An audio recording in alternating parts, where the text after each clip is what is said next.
என் தங்கப்பிள்ளையே, இன்று இரவுக்குள் இந்த வராகி என் வாக்கினை கேட்டுவிட்டால் நிச்சயமாக உன் வாழ்க்கையில் உன்னை ஆட்டி படைத்து கொண்டிருக்கின்ற உன்னுடைய ஆபத்து காலம் முடிந்துவிடும். அது மட்டுமல்லாமல் என் குழந்தைக்கான நல்ல நேரம் துவங்கிவிடும்.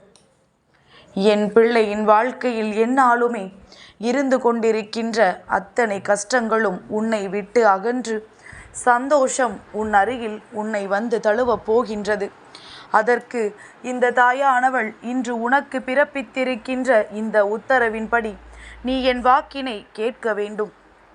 என் தங்கமே, மனதிற்குள் ஏகப்பட்ட குழப்பங்களோடு ஒவ்வொரு நல்ல நாளையும் எதிர்நோக்கி காத்து கொண்டிருக்கின்ற நீ, நாளைய பௌர்ணமி, நாளைய தைப்பூசத்தினுடைய விடியல் உன் வாழ்க்கையில் அதிசக்தி வாய்ந்த விடியலாக இருக்கப் போகின்றது.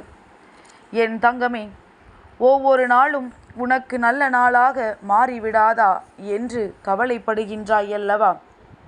என் தங்கமே, வாழ்க்கையில் பாவம் புண்ணியம் என்றால் என்னவென்பதை முதலில் நீ உணர்ந்து கொள்ள வேண்டும். எதை செய்வது உனக்கு நல்லது என்று உன் மனதிற்கு தோன்றுகின்றதோ அது புண்ணியம். எதை செய்யக்கூடாது என்று உனக்கு தோன்றுகின்றதோ அது பாவம். உலகில் பிறந்த அனைவருமே புண்ணியம் செய்ய வேண்டும் என்றுதான் நினைக்கின்றார்கள். ஆனால் 100க்கு 80 பங்கு பாவத்தை தான் சேர்த்து வைக்கின்றார்கள். வாயாலும் சரி, மனதாலும் சரி, உடலாலும் சரி, பணத்தாலும் பலவித பாவங்களை அன்றாடம் செய்து கொண்டேதான் இருக்கின்றோம். என் தங்கமே, கயிறை எப்படி கட்டினாயோ அப்படித்தான் அதை அவிழ்க்க வேண்டும். அதுபோல பாவ செயல்களில் பலனை கழிக்க புண்ணிய செயல்களில் ஈடுபடுவதுதான் அதற்கு ஒரே ஒரு வழியாக இருக்கும். என் தங்கமே, உன்னுடைய மனது, உன்னுடைய வாக்கு, உன்னுடைய உடல், நீ செய்கின்ற செயல், உன்னுடைய பணம், இவை எல்லாவற்றிலுமே நல்ல செயல்களில் ஈடுபட்டு புண்ணியத்தை தேடிக்கொள்வதற்கு முயற்சி செய்ய வேண்டும். என் தங்கமே, அம்மா சொல்கின்ற விஷயங்கள் உனக்கு புரிகின்றதா? பாவங்கள் அதிகமாக சேர்ந்திருக்கின்றதே என்று நினைத்து வேதனைப்படுவதை விட அந்த பாவம் இருக்கின்றதோ இல்லையோ அதிகமான புண்ணியங்களை நீ செய்து கொண்டே இரு. என் தங்கமே, நாளை தைப்பூச நாள் அல்லவா? உன்னால் முடிந்தவரை உணவு மற்றவர்களுக்கு கொடுத்து அந்த புண்ணியத்தை நீ தேடிக்கொள்ள வேண்டும்.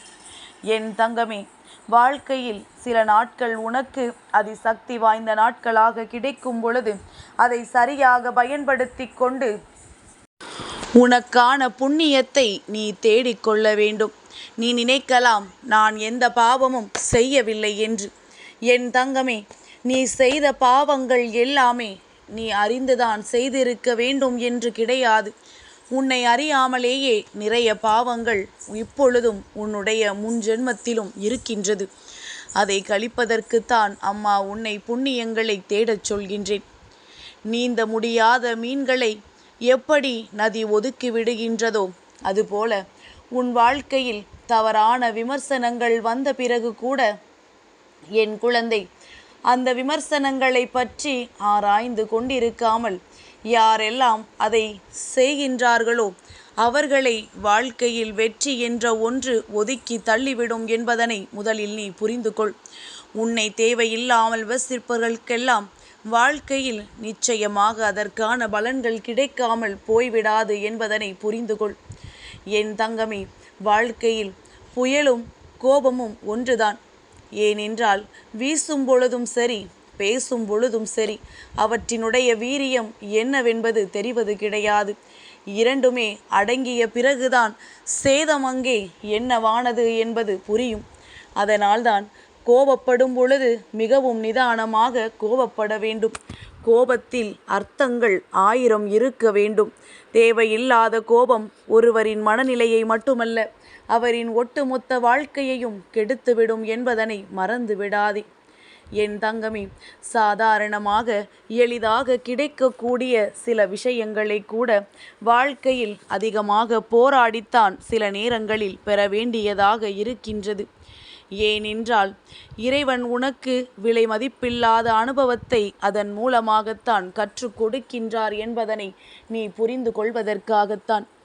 என் தங்கமே, உன்னுடைய வாழ்க்கையில் நீ ஜெயிக்க வேண்டும் என்று நிச்சயமாக உன் வராகி அம்மா நான் ஒரு விஷயத்தை சொல்கின்றேன். அதை நீ தெளிவாக புரிந்து கொள். என் தங்கமே, ஒருவன் தான் செய்கின்ற தொழிலில் படு தோல்வி அடைந்த நிலையில் தான் நடந்து வந்த வழியில் தெருமுனையில் போவோர் வருவோரை மிகுந்த மனவேதனையோடு வேடிக்கை பார்த்து கொண்டிருந்தார். என் தங்கமே, அப்பொழுது அவருக்கு எதிராக ஒரு குப்பை தொட்டி இருந்தது. அங்கே வந்த ஒருவர் அந்த குப்பை தொட்டியில் இருந்து தனக்கு தேவையான பாட்டில்களை எல்லாம் பறக்கி எடுத்து சென்று கொண்டார்.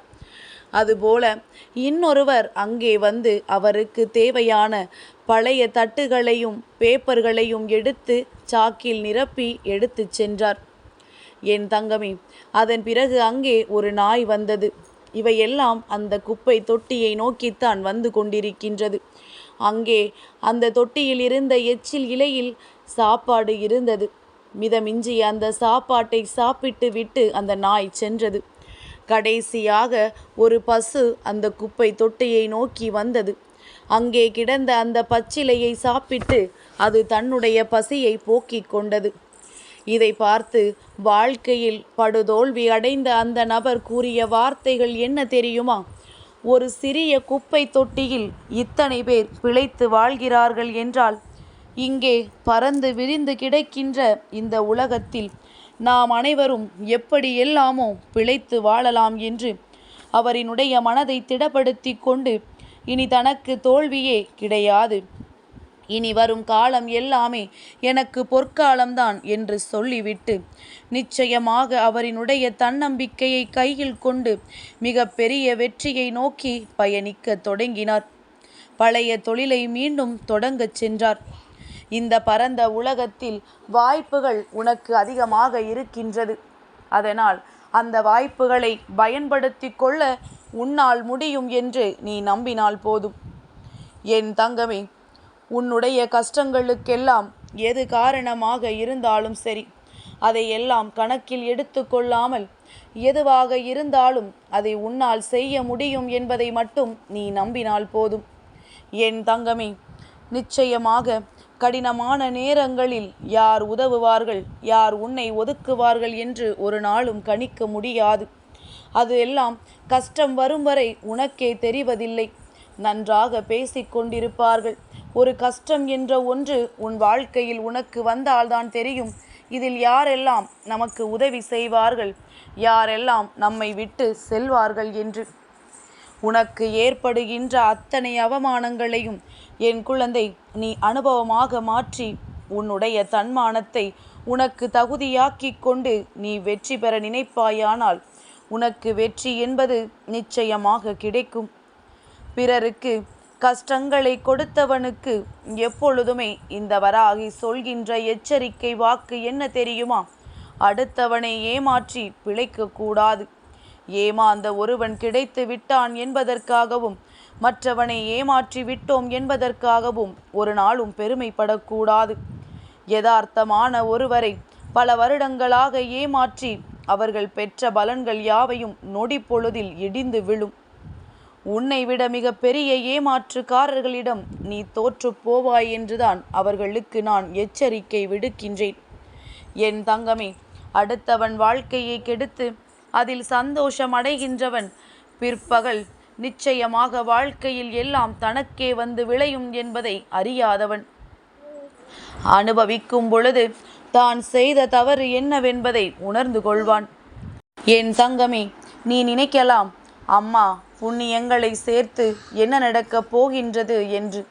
என் தங்கமே, நீ செய்கின்ற புண்ணியமும் நீ செய்கின்ற தர்மமும் நீ தெரியாத இடத்தில் ஏதாவது ஒரு இக்கட்டான சூழ்நிலையில் இருக்கும் பொழுது ஏதாவது ஒரு ரூபத்தில் வந்து உன்னை அது காப்பாற்றும் என்பதை மறந்து விடாதே.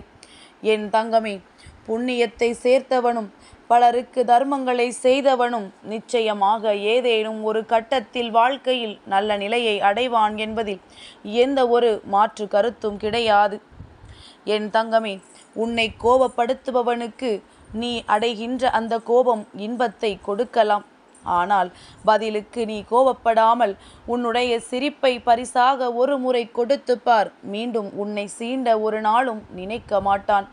என் தங்கப்பிள்ளைக்கு இந்த வராகி அம்மாவினுடைய ஆசீர்வாதங்கள் எப்பொழுதும் உண்டு.